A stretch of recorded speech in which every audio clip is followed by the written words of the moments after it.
होली का पर्व निकट है, जिसकी शुरुआत फागुन मास में पूर्णिमा की रात्रि को होलिका दहन से होती है। लेकिन क्या आपने कभी सोचा है कि होली यानी दुल्हनडी से एक रात पहले पूर्णिमा की रात्रि में ही होलिका दहन क्यों होता है? तो आइए इस पावन परंपरा से जुड़ी पौराणिक कथा को विस्तार से सुनते हैं और समझते हैं।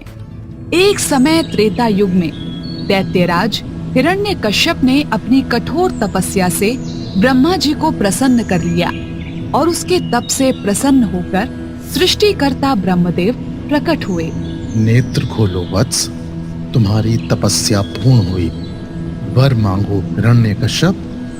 प्रणाम परमपिता, मुझे ऐसा वरदान दीजिए प्रभु कि ना तो कोई मनुष्य, ना देवता, ना ही पशु मुझे मार सके।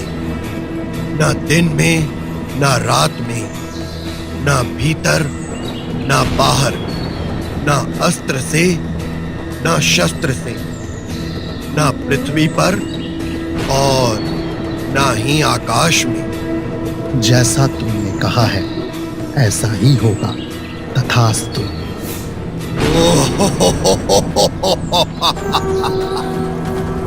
अर्थात मैं अमर हो गया। अब से मैं ही इस धरती पर सर्वशक्तिमान हूँ।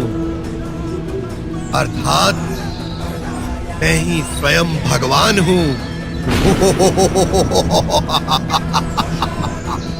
वरदान मिलते ही वो अहंकार में चूर हो गया। वो स्वयं को भगवान ही समझने लगा।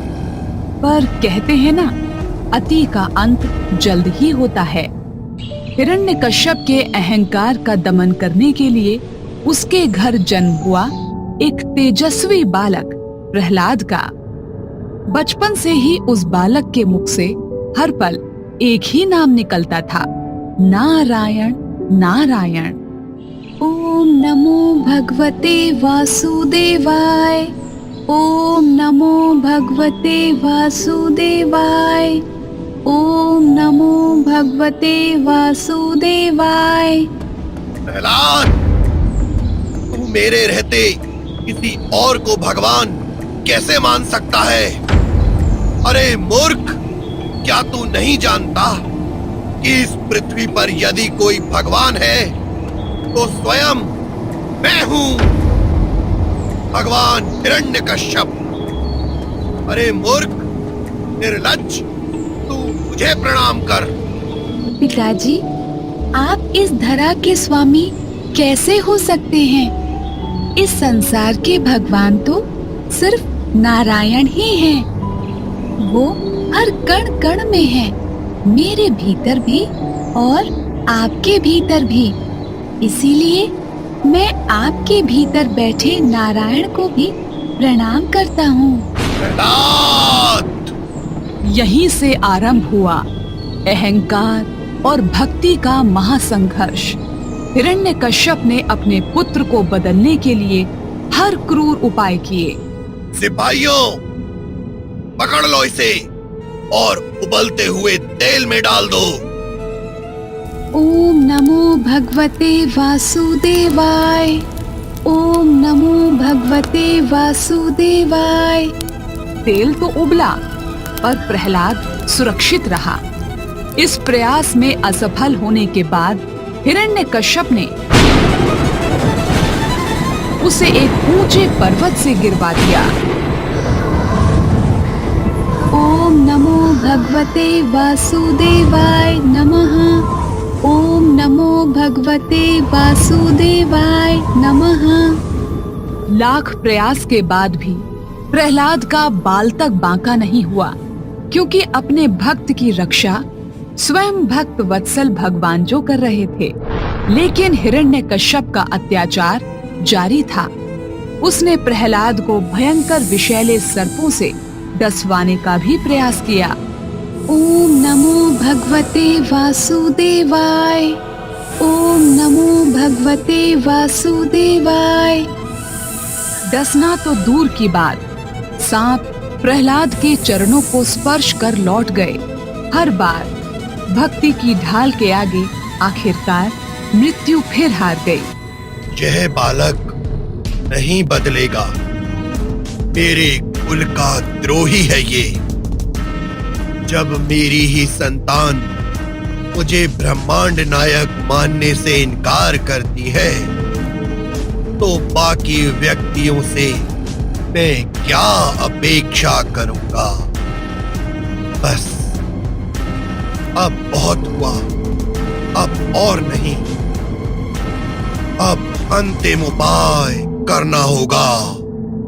थक हार कर हिरण्यकश्यप ने अपनी बहन सिंहिका अर्थात होलिका को बुलाया, जिसे अग्नि से न जलने का वरदान प्राप्त था।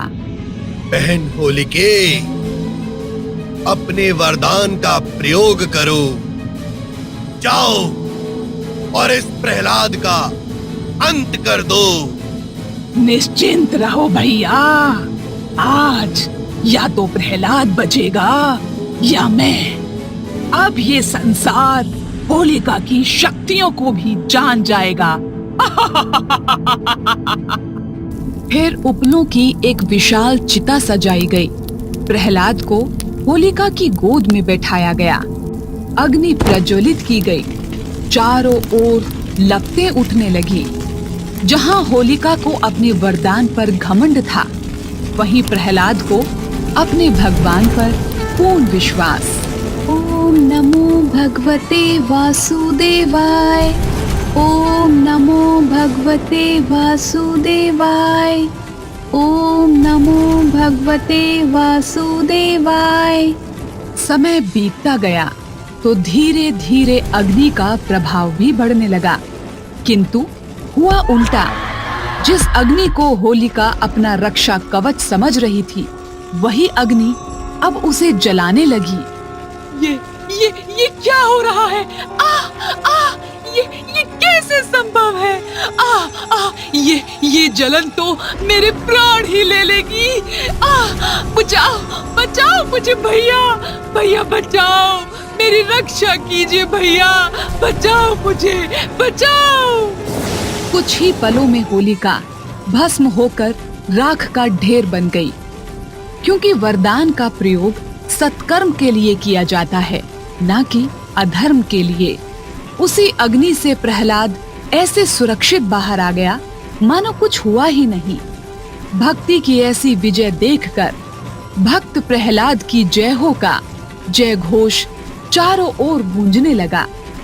यही है होलिका दहन की कहानी का सार, जहां अहंकार जलता है और भक्ति अमर हो जाती है।